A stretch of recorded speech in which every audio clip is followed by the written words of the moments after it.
చేసుకోవాలి, మనం ఆలోచన చేసుకోవాలి, అర్థం చేసుకోవాలి. ఎన్ని పార్టీలు ఉన్నాయి? 3 పార్టీలు ఉన్నాయి. భారతీయ జనతా పార్టీని తీసుకుందాం. ఆ బీజేపీ అనే పార్టీకి అసలు తెలంగాణ ఏర్పాటే ఇష్టం లేదు, తెలంగాణ ఏర్పాటు అవడమే ఇష్టం లేదు. అందుకే వాళ్ళ అగ్రనాయకత్వం అంతా కూడా ఏం మాట్లాడతారు? తల్లిని చంపినరు, పిల్లని బతికించరు అని ఒకరు అంటారు. ఇంకొకరు ఏమంటారు? నిన్ననే ఒక తలకాయ లేని ఎంపీ, మెడకాయ మీద తలకాయనే లేదు ఆయనకు, ఏమన్నాడు ఆ ఎంపీ? ఇండియా పాకిస్తాన్ విడదీసినట్టట, ఆంధ్ర తెలంగాణను విడదీసినట. మరి వాళ్ళ అగ్రనాయకత్వం ఇన్ని మాటలు అంటుంటే మన ప్రాంతంలో ఉన్నటువంటి భారతీయ జనతా పార్టీ బానిస ఎంపీలు ఎవరైతే ఉన్నారో ఒక్క మాట కూడా వాళ్ళు మాట్లాడరు. ఫెడరల్ స్ఫూర్తికి విరుద్ధంగా రాష్ట్రం ఏర్పాటు అయిన తర్వాత 7 మండలాలు మనకి గుంజుకుంటే పార్లమెంట్లో పల్లీకులు ఇస్తారు, కానీ ఆ ఎంపీలు ఒక్క మాట కూడా మాట్లాడరు. మనకు 8 రూపాయలు ఇవ్వకపోతే ఆ ఎంపీలు ఒక్క మాట మాట్లాడరు. విభజన హామీలు ఇవ్వకపోతే ఆ బీజేపీ బానిస ఎంపీలు ఒక్క మాట కూడా మాట్లాడరు. అంతేకాకుండా సామాజిక న్యాయం అనేటటువంటి ఒక కాన్సెప్ట్కే బద్ద వ్యతిరేకి భారతీయ జనతా పార్టీ. అందుకే ఏం చేస్తున్నారు? మహిళా బిల్ అయితే మోసం 2 సార్లు పాస్ చేసిర్రు, దాన్ని మొత్తానికే పక్కన పెట్టేసిండ్రు. బీసీ బిల్లు ఇక్కడికి వెళ్ళి పంపిస్తే దాన్ని తొక్కిపెట్టిండ్రు. కులగణన వేస్తామన్నారు, దాన్ని తొక్కిపెట్టిండ్రు. అత్యంత పేదవాళ్లకు సమాజంలో 2 బుక్కలు అన్నం పెట్టేటటువంటి ఉపాధి హామీ పథకం ఉంటే కూడా దాన్ని కూడా మొత్తానికి బంద్ చేసి పెట్టిండ్రు. అయినా కూడా ఈ బీజేపీ బానిస ఎంపీలు ఒక్క మాట కూడా మాట్లాడరు, కనీసం పెదవులు తెరవరు. నేను ఇవాళ బీజేపీ ఎంపీలను డిమాండ్ చేస్తున్నా, సవాల్ చేస్తా ఉన్నా, మీరు తెలంగాణ తల్లి బిడ్డలైతే కనీసం భద్రాచలం దగ్గర ఒక 5 గ్రామాలు ఉన్నాయా, ఆంధ్రాలకు పోయినాయి, అవి పోతే మన రాముడి గుడి మునిగిపోతుంది. పోలవరం నిండితే భద్రాచలం మొత్తం కూడా నీళ్ళు వచ్చేటటువంటి పరిస్థితి ఉన్నది. మీకేమన్నా సిగ్గు ఎగ్గు ఉంటే తెలంగాణ తల్లి బిడ్డలైతే 8 మంది బీజేపీ తెలంగాణ ఎంపీలను ఛాలెంజ్ చేసి అడుగుతా ఉన్నా, ఆ 5 గ్రామాలను మీరు వాపస్ తెలంగాణకు పట్టుకరండి. మేం మాట్లాడినాం, జాగృతి నుండి మాట్లాడినాం, ఆంధ్ర వారికి లేఖ రాసినాం, కేంద్రానికి లేఖ రాసినాం. మరి మీరేం చేస్తున్నారయ్యా?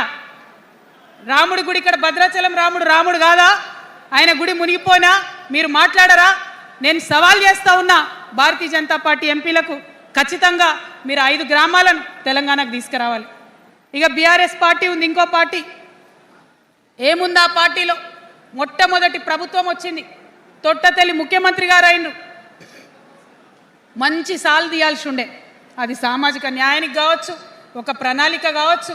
3 ముఖ్యమైన అంశాలతో తెలంగాణ తెచ్చుకున్నాం: నీళ్లు, నిధులు, నియామకాలు.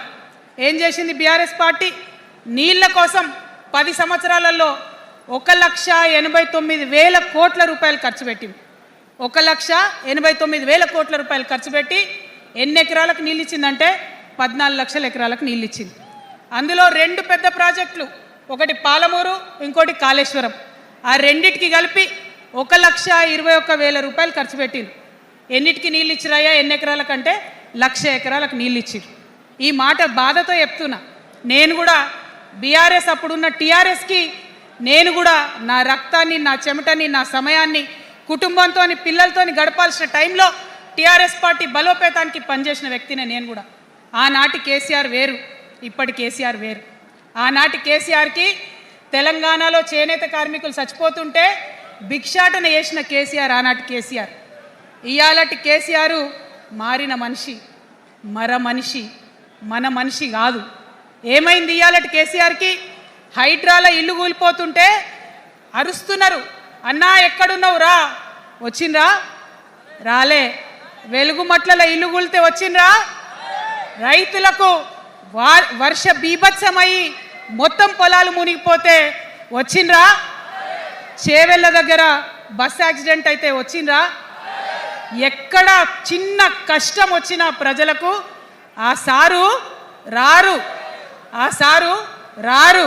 ఎందుకంటే ఆయన మారిన మనిషి, మనిషి, గుంటనెక్కల తోడేళ్ల చేతిలో ఖైదీ అయినటువంటి మనిషి, మన మనిషి కాదు. బాధతో, దుఃఖంతో, ఆవేదనతో చెప్తున్న మాట, సంతోషంతో చెప్తలేని ఈ మాట నేను. అట్లాంటి కేసీఆర్ ఎట్లా ఉండే ఒకప్పుడు? అదే ఆర్డీఎస్ అంతా పాదయాత్ర చేసి నా తెలంగాణకు నీళ్లు కావాలని అడిగినరు. ఇవాళ మరి 10 ఏళ్ళ అధికారం ఉంటే పాలమూరు రంగారెడ్డి ప్రాజెక్టు కోసం 10 ఏళ్లలో ముందుకు పోతలేదంటే ఎవరన్నా తెలంగాణ పట్ల ప్రేమ ఉంటే, పాలమూరు పట్ల ప్రేమ ఉంటే, కృష్ణా నీళ్లు వాడుకోవాలంటే మన కేసీఆర్ అయ్యుంటే ఆ పాలమూరు రంగారెడ్డి ప్రాజెక్ట్ కాడ కుర్చేసుకొని అది కట్టిస్తుండే. ఏం చేసినారు మారిన కేసీఆర్ గారు? పంజాబ్ పోయినరు, గుజరాత్ పోయినరు, బీహార్ పోయినరు. మేము మొత్తం రాష్ట్రంలో పీక్ కట్టలు కట్టాం, నేషనల్ పార్టీ పెడతామని పోయినరు తప్పితే తెలంగాణ ప్రజలను పట్టించుకోలేదు. పట్టించుకుని ఉంటే, కేంద్రంతో గొడవ పెట్టుకోకుండా ఉంటే ఇవాళ పాలమూరు రంగారెడ్డి పారకపోతుండేనా? నేను అడుగుతా ఉన్నా స్ట్రేట్గా. ఇన్ని రోజులు నేను ఎన్ని మాటలు మాట్లాడినా బీఆర్ఎస్ పార్టీ నాయకులు ఒక్కరు కూడా బయటకు వస్తలేరు, సమాధానం చెప్తలేరు. దీనికి మీరు సమాధానం చెప్పకపోతే ప్రజలే మిమ్మల్ని బయటకు లాగి సమాధానం చెప్పేటట్టు చేస్తారని కూడా ఈ సందర్భంగా నేను తెలియజేస్తా ఉన్నా. ఒకటే మాట అడుగుతున్నా, మన కేసీఆర్ అయి ఉంటే ఆనాడు తెలంగాణ బిడ్డలు కష్టపడితే బయటకు వచ్చి నా బిడ్డలకు ఇబ్బంది అవుతుందని కొట్లాడిన వ్యక్తి, సింగరేణి గనిలో ఒక కార్మికుడు చనిపోతే అక్కడి దాకా పోయి చూసి వచ్చినటువంటి వ్యక్తి, మరి తెలంగాణ వచ్చినాక ఏమైందా ప్రేమ? అధికారం ముందు మమకారం తగ్గిపోయిందా? ఏం జరిగిందని నేను అడుగుతా ఉన్నా. ఎందుకు ఈ మాట చెప్తా ఉన్నా అంటే, ప్రేమ నాకు కూడా ఉంది. నాకు తండ్రి కావచ్చు, అది వేరే విషయం. కానీ ఒక రాజకీయ నాయకుడిగా వారు ఈ మధ్య రాజకీయ పరిణితి కోల్పోయి మాట్లాడుతూ ఉన్నారు. కేటీఆర్ గారు మాట్లాడిందంటే ఓకే అనుకోవచ్చు, ఆయనకు పెద్దగా తెలియదు పాపం. కానీ కేసీఆర్ గారు అనే మాట ఏంటంటే, ప్రజలు తప్పు చేసిండ్రు. ఓకే, ఒక సెకండ్ నేను ఒప్పుకొని దాన్ని, ఒక సెకండ్ అనుకుందాం. ప్రజలు తప్పు చేస్తే నేను ఒక తల్లిగా అడుగుతున్నా, నేను నా కొడుకో మాట చెప్తా, వాడు వినలేదనుకో, కింద పడ్డాడు అనుకో, ఇడిచిపెడతానా? దగ్గర తీసుకొని మంది అనా? ఓకే, ప్రజలు తప్పు చేసిర్రు అనుకోండి, మీకు అధికారం ఇవ్వలేదు అనుకోండి, ఒక కర్కోటకుడి పాలన నడుస్తుంది అలా తెలంగాణలో. ఇబ్బంది పడుతున్నారు ప్రజలు, గోసపడుతున్నారు, ఏడుస్తున్నారు. ఇండ్లు అన్నీ ఉండి ఇండ్లు గూలగొడుతుంటే, అర్ధరాత్రి ఇంటి మీదకి వచ్చి ఇండ్లు గూలగొడుతుంటే ఆదుకోవాల్సిన అమ్మలాంటి మన పాత కేసీఆర్ ఏడి? ఎక్కడున్నాడు? ఇది మనం అడగాల్సింది. అందుకోసమే నేను ఈ నిర్ణయం తీసుకున్నది. నన్ను పార్టీలోంచి బయటకేస్తే నేను వెంటనే పార్టీ పెట్టలే. ఆనాడు కూడా చెప్పిన, నేను ఆలోచన చేస్తున్నా, మారతారేమో అని చూసిన, పదే వేచి చూసిన. ఇవాళ నన్ను పార్టీలోకి వెళ్ళి సస్పెండ్ చేసి 10 నెలలైంది. నాకు నిజంగా మంచిగానే అయింది. ఎందుకు తెలుసా?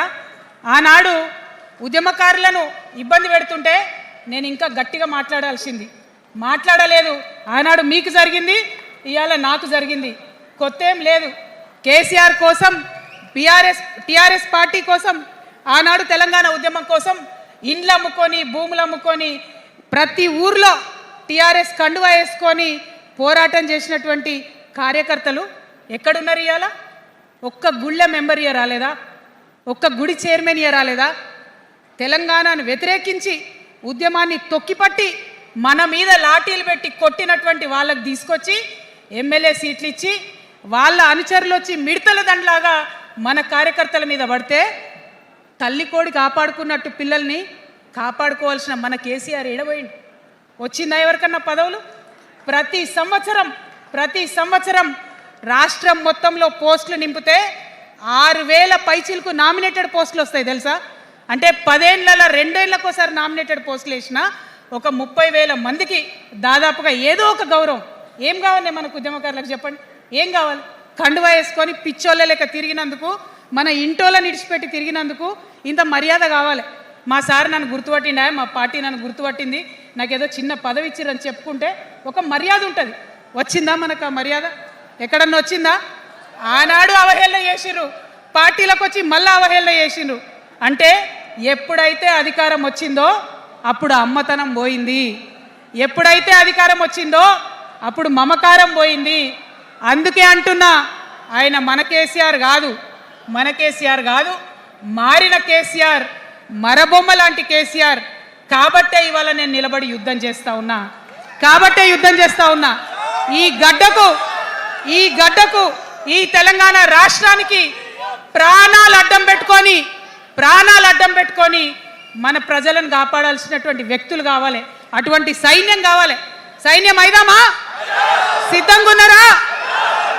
ఎట్లయితే ఉద్యమం అప్పుడు కడుపు కట్టుకొని కాలు కట్టుకొని పనిచేసినామో ఇప్పుడు అట్లా పనిచేయాల్సినటువంటి అవసరం ఉన్నది. ఇవాళ ఒక్క పాలమూరు రంగారెడ్డి కాదు, కాళేశ్వరంలో జరిగినటువంటి అవినీతి ఒక మాట ఆలోచించాలి. మన కేసీఆర్ అయితే ఏమన్నాడు అప్పుడు ఉద్యమంలో? నా బిడ్డ కానీ నా కొడుకు కానీ తప్పు చేస్తే తీసి పారేస్తా పార్టీలకు వెళ్ళన్నారు. ఇవాళ నేనేం చేసిందే మీకు తెలియదా? నేనేం చేసిన? కాళేశ్వరంలో అవినీతి జరిగిందన్నమాట చెప్పిన. అంటే అవినీతి జరిగిందని చెప్పిన నన్ను బయటేసి అవినీతి చేసిన పందికొక్కుల్ని పక్కన కూర్చోబెట్టుకున్నారు చూడు. అది మన కేసీఆర్ కాదు, అది మన కేసీఆర్ కాదు. కాదు, ఆత్మలేని మరబొమ్మ ఇప్పుడున్న కేసీఆర్. మన కేసీఆర్ కాదు. మన కేసీఆర్ అయితే కళ్ళెత్తి చూసే ధైర్యం ఉండకుంటుండే, కాళ్ళు మొక్కేటటువంటి తత్వం ఉంటుండే. ఇవాళ అది మన కేసీఆర్ కాదు. కాబట్టే ఎదురుగా నిలబడి కొట్లాడుతా నాతో కలిసి వస్తారా? సిద్ధమేనా? ఇవాళ బీఆర్ఎస్ పార్టీ చేస్తున్నటువంటి అనేక తప్పులు, అనేక అంశాలు ఉన్నాయి. ఒకటి కాదు, రెండు కాదు. ఇది ప్రారంభం మాత్రమే. మొదలు పెట్టినాం, జస్ట్ ఇల్లలికినాం. In front there is crocodiles festival. తర్వాత చాలా చెప్పేది ఉంది, అప్పుడు చెప్దాం. ఇప్పుడు ఏం జరుగుతుంది ఈ రాష్ట్రంలో? ఒక కర్కోటకుడు ఆయన పరిపాలన జరుగుతుంది. బాధ అనిపిస్తుంది ఒక పొలిటికల్ లీడర్ని కర్కోటకుడు అనాలంటే. కానీ అనక తప్పని పరిస్థితి.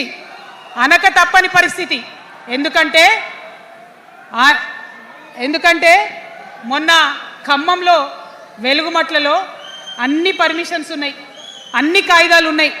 అర్ధరాత్రి పోయి ఇల్లు కూలగొడితే ఒక నిండు గర్భిణి టెన్షన్తోని అబార్షన్ అయిపోతే ఆ తండ్రి ఏడ్చిన ఏడ్పులు, ఆ తండ్రి రోదన ఇంకా కూడా ఈ చెవులకు వినబడుతుంది. కాబట్టి ఇప్పుడున్న సీఎంని కర్కోటకుడనే అంట, హిట్లర్ అనే అంట. 2 నెలల చిన్న పాప పసికందు కుమ్మెర గ్రామంలో చచ్చిపోతే ఇప్పటి వరకు కూడా కేసు పెడతలేరు. హోంమంత్రి కూడా ముఖ్యమంత్రే, ఆయనకు తీరిక లేదు పాపం. చిన్న పసికందు చచ్చిపోతే ఇప్పటి వరకు కేసు పెడతలేరు. అందుకే అంటున్నా, కర్కోట